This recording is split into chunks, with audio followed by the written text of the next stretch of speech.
Thanks to Ray for the good song leading this morning. Remind you of that second song, I believe, that he led. It closes each verse with the thought that Jesus is enough for me. And I hope that if there are those here this morning who need to respond to heaven's call, that you'll do that and that you'll come to that conclusion as well, that Jesus is enough for me. Thank you all for being here this morning. We have a good number present, and we trust that our worship to God will be pleasing. We have a beautiful day to worship God, and we have so many things to be thankful for, and we need to keep all of those in mind as we meditate upon the precious Word of God. Doyle and Rayburn and I were talking Wednesday evening after the class about, don't know how the subject arose, but we were talking about animals and how amazing they are, and the fact that they have this inherent ability to do things that we find to be very, very amazing, actually, that it's almost beyond our comprehension. And the lesson that we want to talk about this morning is dealing with little creatures. Lessons from little creatures. In this particular case, there are 4 little creatures in our reading that Rayburn gave this morning from Proverbs, the 30th chapter. And in verse 24, he said, there are 4 things that are little on the earth, but they are exceedingly wise. I think that what we were talking about Wednesday evening would indicate that we believe that to be the case. Now, these 4 little creatures that we're going to talk about this morning did not just come into existence on their own. They did not just happen one day to be present when there was no force that brought them into the world. The Bible teaches very clearly that God is the creator of life. And I think all of us this morning believe that are here this morning. In chapter 20 or verse 24 of chapter 1 of the book of Genesis, then God said, let the earth bring forth the living creature according to its kind, cattle and creeping things and beasts of the earth, each according to its kind. And it was so. And God made the beasts of the earth according to its kind, cattle according to its kind, and everything that creeps on the earth according to its kind. And God saw that it was good. So here we have in this passage that very clearly showing that God is the creator of everything. And whenever we see birds in the air doing certain things and animals upon the ground doing certain things, and we marvel at that, it is because of what God has done for them and His creation. And we need to be very appreciative of that as we evaluate and examine the things that we see on the earth. I want to note in this passage, there are 4 little things that are little on the earth. The idea of inherent weakness is what he is impressing upon our minds in this passage.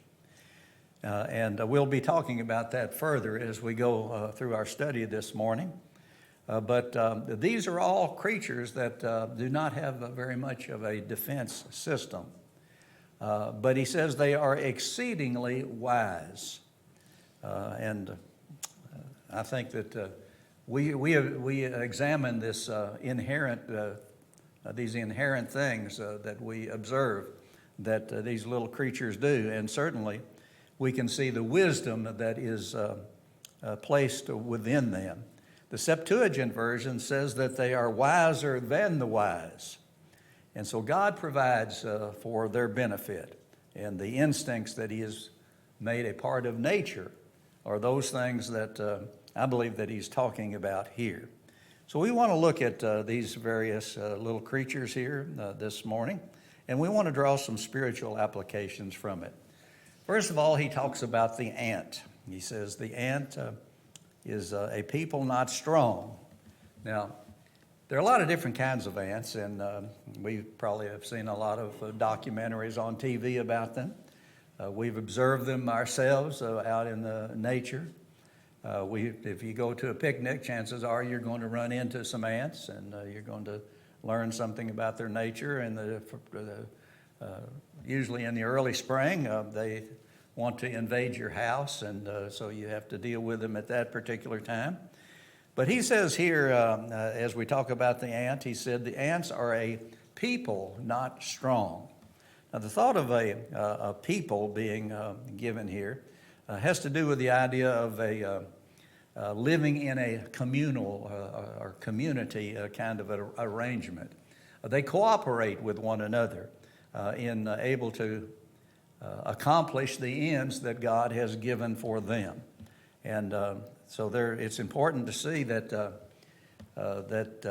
this community arrangement, and we all observe that from one time or the other.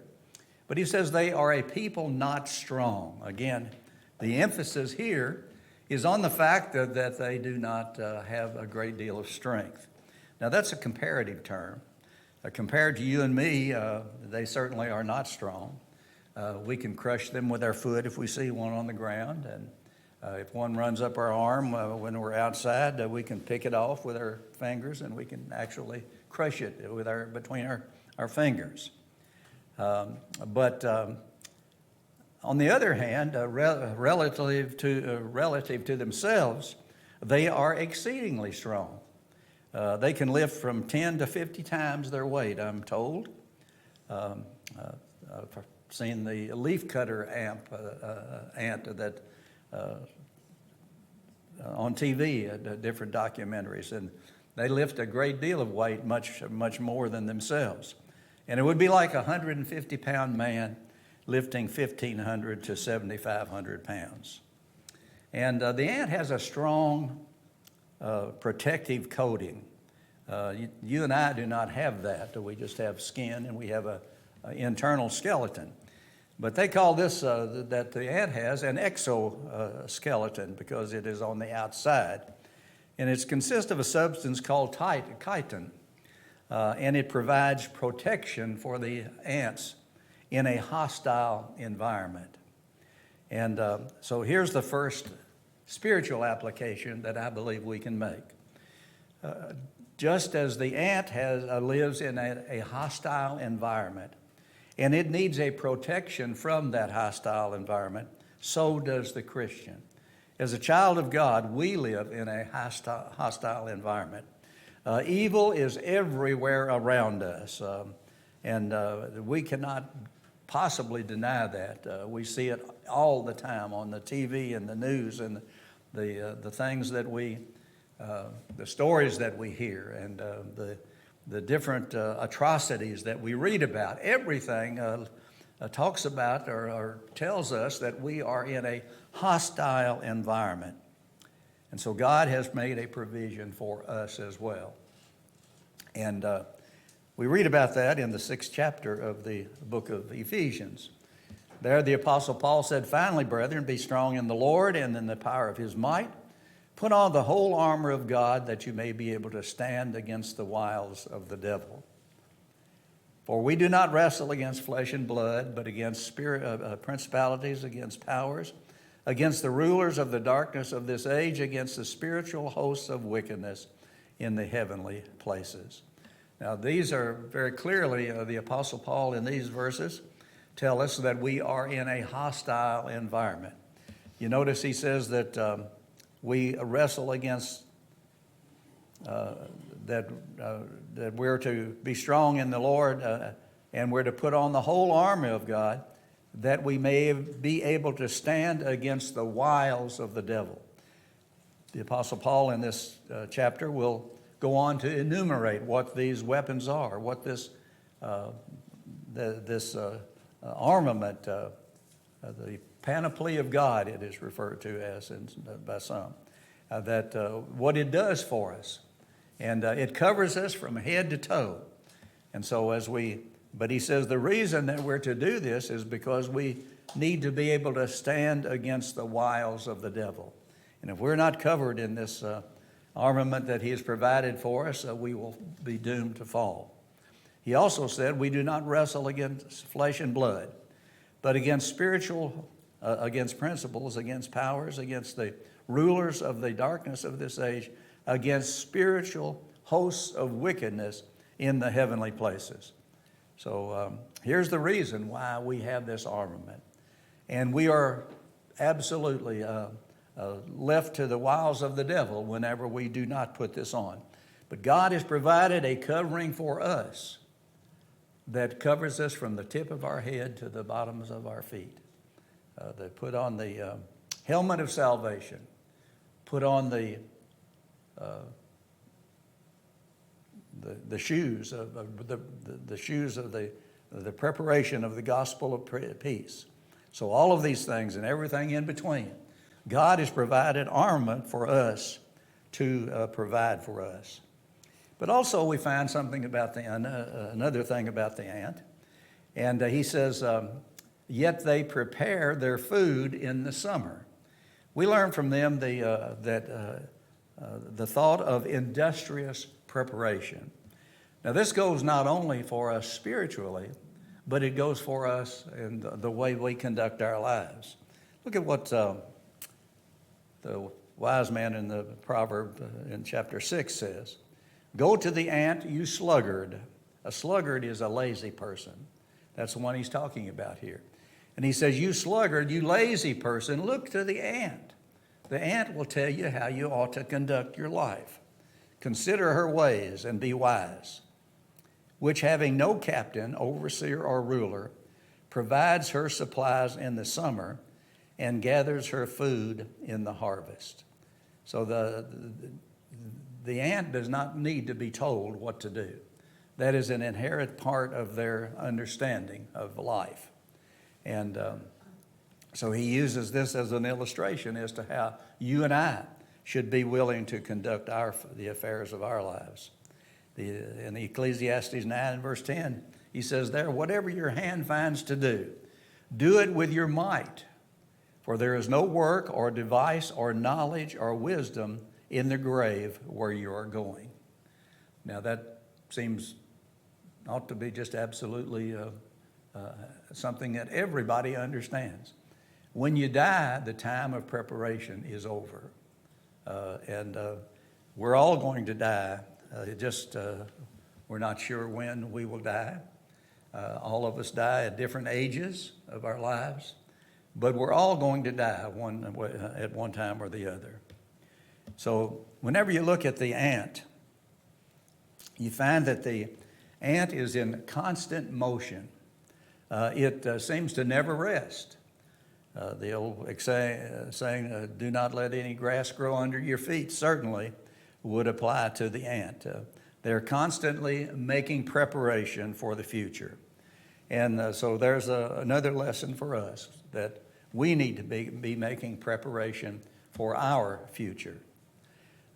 Jesus said in Matthew 6, do not lay up for yourselves treasures on the earth, where moth and rust destroy and where thieves break in and steal, but lay up for yourselves treasures in heaven, where neither moth nor rust destroys and where thieves do not break in and steal. So the point that is being made here is that we have to have certain things to live, and certainly God is not opposed to making proper preparations. But that should not be our principal goal in life, to lay up treasures upon the earth, but rather we're to lay up treasures in heaven, that place where we're going to spend eternity. And we're to work in the summer of our life, just as the ants do. I must work the works of him who sent me while it is day. The night is coming when no man can work. And again, here Jesus is talking about, in this particular case, about spiritual things, not just physical things. And then Jeremiah laments the condition of the Jews of his day when he said, the harvest is past, the summer is ended, and we are not saved. That's a sad commentary on the people of his day, but the fact is they had not made proper preparation for this. And then Jesus talks about in the parable of the virgins, the 10 virgins, 5 wise and 5 foolish. In verse 10 he says, and while they went to buy, that is the foolish virgins, the bridegroom came, and those who were ready went in with him to the wedding, and the door was shut.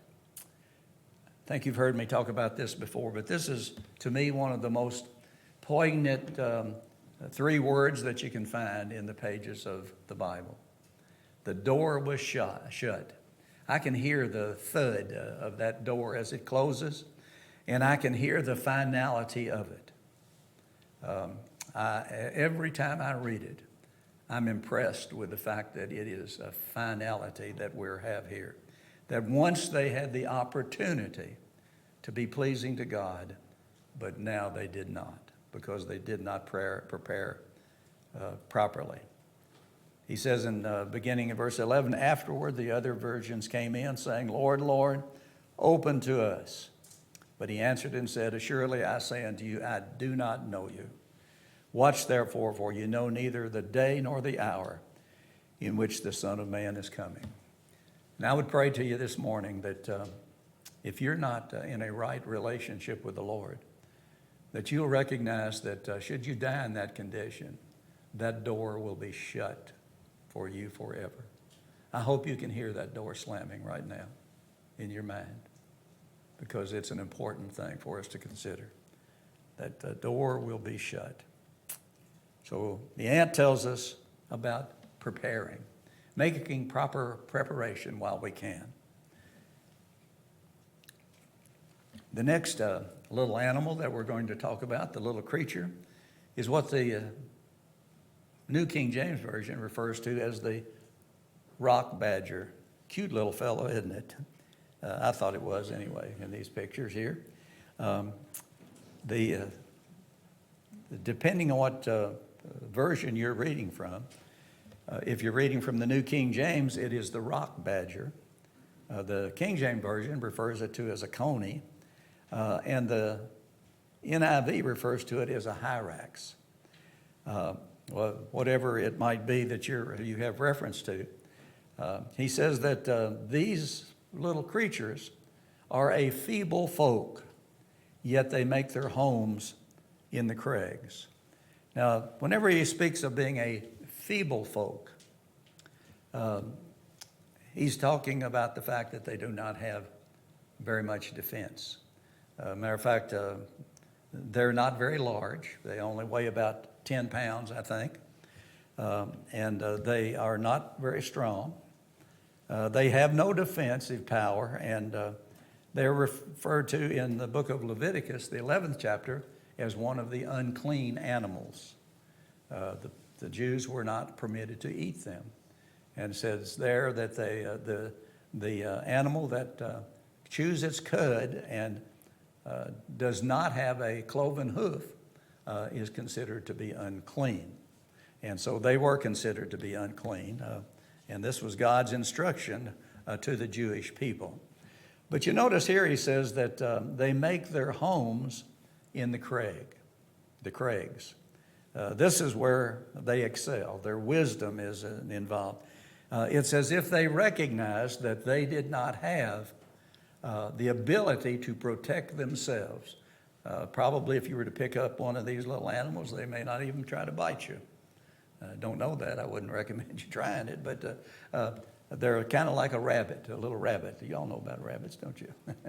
And the fact is that rabbits, just like these little creatures, do not have a great defensive system. But they have wisdom. These individuals did. And what they do is whenever an enemy approaches them, they scurry to a place where they can hide in the crags of the rocks. We're told in the Psalms 104 and verse 18, the high hills are for the wild goats. The cliffs are a refuge for the rock badgers. And so you can just imagine here that whenever an eagle or a hawk were to fly overhead, or a fox perhaps were to come near them, they would scurry, they would scramble to find a hiding place, as that picture depicted. And the same thing, I believe, is true of you and me today. Again, there's a spiritual application that we can make in regard to that. We need to recognize that we are a feeble people, that we don't have a lot of strength in and of ourselves. But Christians can find a place of refuge, and it is a place of refuge that God has provided for us. The psalmist talked about this in Psalm 18 and verse 2. He said, "The Lord is my rock and my fortress." We talked about the metaphors concerning God, and this is one of those, that He is our rock and our fortress. He is our security, if you will. He's our strength.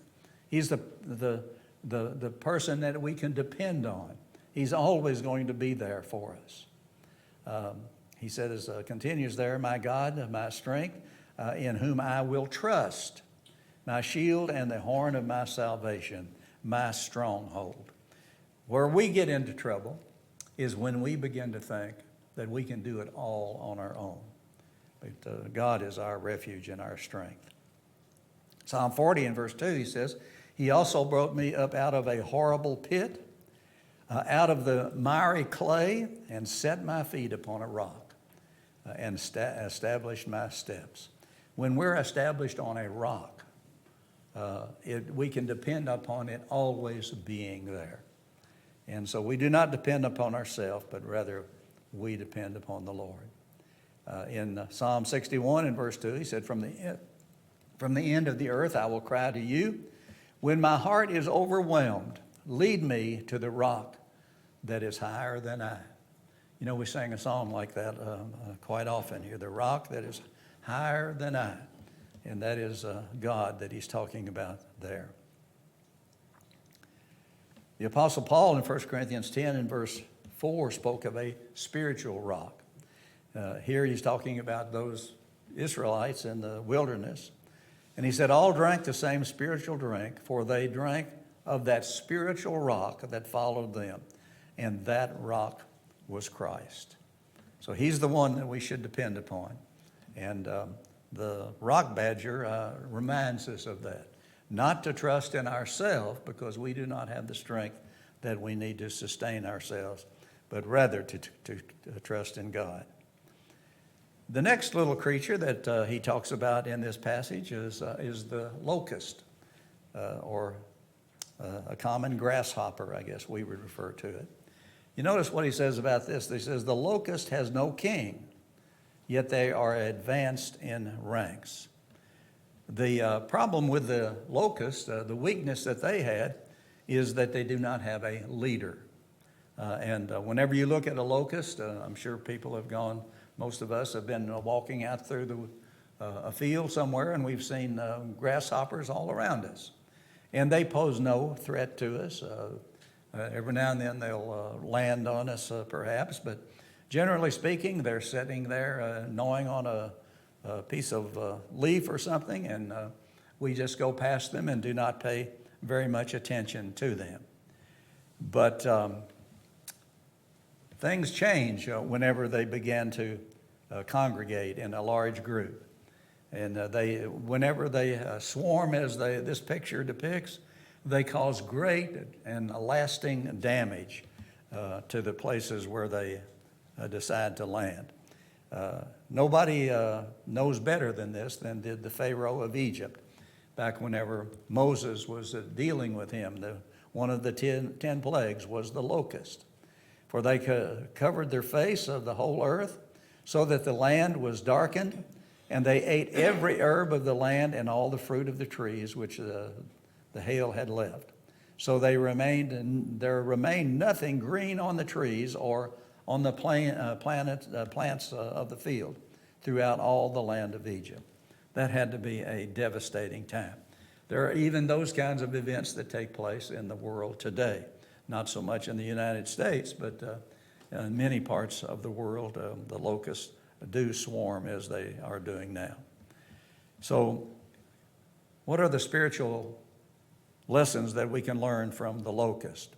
Well, first of all, I would submit to you that we can learn that God never intended for us to do things alone. In Genesis 2 and verse 18, very early after the creation of man, the Lord said, "It is not good that man should be alone. I will make him a helper comparable to him." You know, sometimes we think we can't do with our wives or but we also realize we cannot do without them. And God understood this very clearly.